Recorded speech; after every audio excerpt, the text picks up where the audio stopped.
हरिओम. श्री आत्माराम माया निरूपण भाग 9. म्हणवून नाशिवंत ती तुका मळ, तुवा त्यजावा अमंगळ, तो गेलिया तूच केवळ, आहेस बापा. समर्थ आम्हाला ज्ञान देत आहेत की बाबा रे, जे जे नाशवंत आहे त्याचा जर त्याग केलास तर त्या त्यागानंतर जे आहे ते तूच आहेस, म्हणजे खरा कोण याच्याबद्दल सांगतात. आणि याही पलीकडे नाशवंत कशाला म्हणायचं त्याचीही चर्चा या पुढच्या ओवीमध्ये म्हणजे 10व्या ओवीमध्ये करतात. तरी नाशवंत ते तू जाण माया. कशाला नाशवंत सांगितलं? मायेला.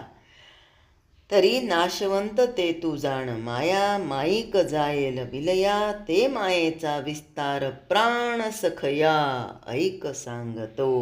बघा, इथे आपल्या शिष्याला त्यांनी विशेषण कोणतं दिलं? जसं गीतेमध्ये श्रीकृष्ण परमात्म्यांनी अर्जुनाला वेगवेगळी विशेषणं दिली ना, तसं याप्रमाणे इथे समर्थ आपल्या शिष्याला प्राण सखया म्हणून म्हणतायत. कशासाठी?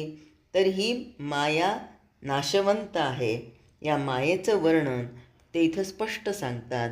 त्यावर फारसं भाष्य करण्याची आवश्यकता नाही, कारण समर्थ म्हणतात जे जे नाशवंत आहे ते सगळी माया आहे.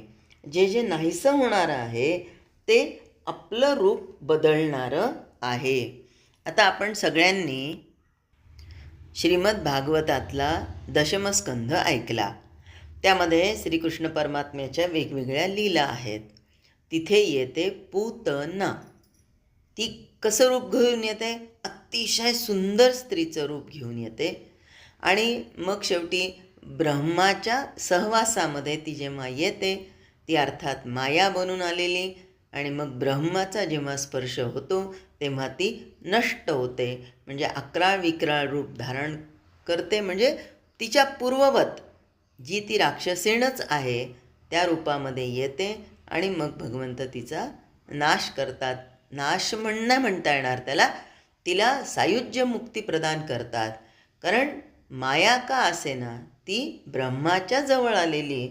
म्हणून इथे सांगतायत की जे जे नाशवंत आहे ती सगळी माया आहे, आणि ते सगळं मायेचं रूप आहे. पण माया ब्रह्मापेक्षा वेगळी आहे, तिचा त्याग करावा लागतो. मायेचा विस्तार आणि शिष्याची तयारी पाहून समर्थ मोठ्या प्रेमानं त्याचं समाधान करतात. प्राण सखया. बघा, ही माया कशी आहे? ज्याच्यामध्ये कमी अधिक असं काहीतरी बदल होतात, ती माया आहे. मग हिचा त्याग करायचा. आपण लहान मुलाला कसं करतो?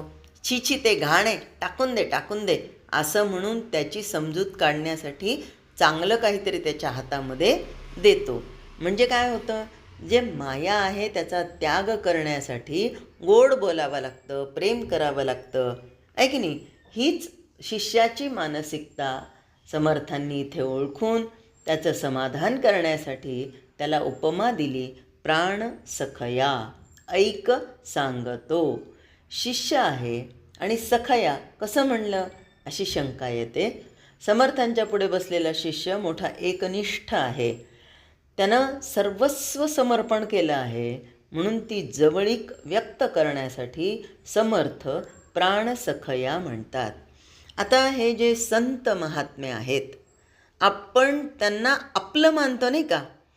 मग आपले गुरु आहेत, आपले सद्गुरू आहेत, आपण त्यांना आपलं मानतो. म्हणून आम्ही सरळ काय म्हणतो? आम्ही नाथाच्या वाड्यात गेलो, आम्ही नाथाच्या मंदिरात गेलो, नाथ महाराजांच्या मंदिरात गेलो, एवढं सांगतो का? नाही, ते माझे आहेत. बरं, माऊलींच्या बाबतीत माऊलीची पालखी आली बरं का, माऊलींची पालखी आली म्हणतो का? नाही. एकेरीपणा का येतो?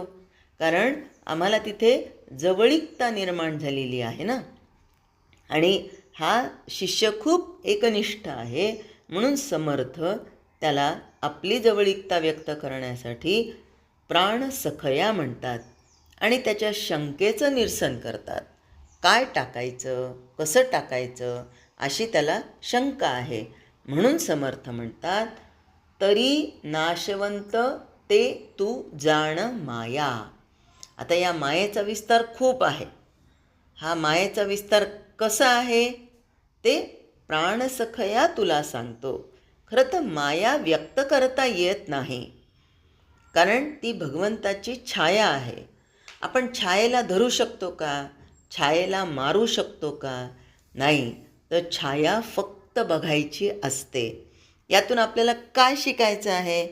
तर मला त्या मायेचा द्रष्टा व्हायचा आहे, साक्षी व्हायचं आहे.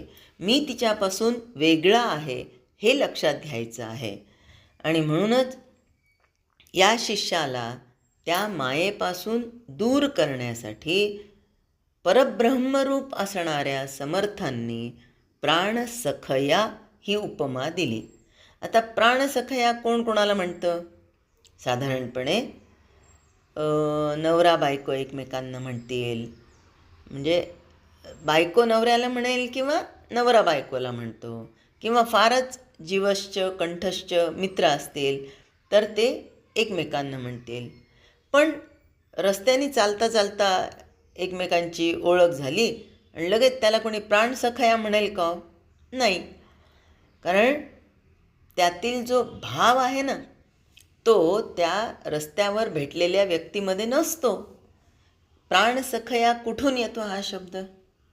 ज्याच्याबद्दल आपलेपणा निर्माण झालेला आहे, विश्वास निर्माण झालेला आहे, सहवास निर्माण झालेला आहे, आणि तो माझा आहे हे आतून कुठेतरी ओढ असल्याशिवाय म्हणल्या जात नाही. आता आजकाल जी तरुणाई आहे ती कुणाला काय म्हणते हा आपला विषय नाही आहे. ते 2 मिनिटाच्या भेटीमध्ये लगे खूप मोठमोठे शब्द जातात आणि त्या शब्दांना असं हवेत विरल्या जातं. कारण थोडं काही मनाविरुद्ध झालं की लगेच ते शब्द बदलतात, लगेच आय हेट यूमध्ये जातात. का जातात? कारण तिथे तेवढा जिव्हाळाच नाही आहे ना, वरवरचं आहे सगळं. मग इथे समर्थांना शिष्याविषयीचा जिव्हाळा आहे, म्हणून ते म्हणतात हे प्राणसखया. आता मायेचा जो विस्तार आहे तो समर्थ आपल्या शिष्याला समजून सांगणार आहेत. बरं, काय समजून सांगणार आहेत? काय बिघडतं? नाही सांगितलं शिष्याला तर समर्थांचं काही अडलं का त्याच्या वाचून? असं जर एखाद्याच्या मनामध्ये शंका आली तर हो, खरंच अडलं आहे. काय अडलं आहे? कारण समर्थांना आपल्या शिष्याची प्रगती पाहिजे आहे. त्यांनी ये हृदयीचे ते हृदयी होण्यासाठी आडकाठी असणारी जी माया आहे ती नेमकी कशी आहे हे समजून घेतलं गेलं पाहिजे. म्हणूनच आधी त्याग निरूपण दिलेलं आहे आणि नंतर माया निरूपण सांगितलेलं आहे. पण आता या मायेमधलंही नाशवंत काय आहे हेही अजून शिष्याला समजत नाही. तो शिष्य म्हणजे दुसरा तिसरा कोणी नसून मीच आहे. म्हणून मी ही ओवी फार मनापासून आतमध्ये जपून ठेवल्या गेली पाहिजे. कशी? तरी नाशवंत ते तू जाण माया. जे जे नाशवंत आहे ती माया आहे. आणि मग माईक जायला विलया. जे माईक आहे त्याला काहीतरी काळ आहे, म्हणजे उपजे ते नासे असं आहे ना. मग नासे ते पुनरपी दिसे, हे घटिका यंत्र ऐसे परिभ्रमेगा. ते परत परत फिरत राहतं, विलयाला जातं, पुन्हा निर्माण होतं. म्हणून ते मायेचा विस्तार प्राणसखया ऐक सांगतो. तो काय आहे मायेचा विस्तार तो ऐकूया उद्याच्या ओवीमध्ये. हरिओम. जय जय रघुवीर समर्थ.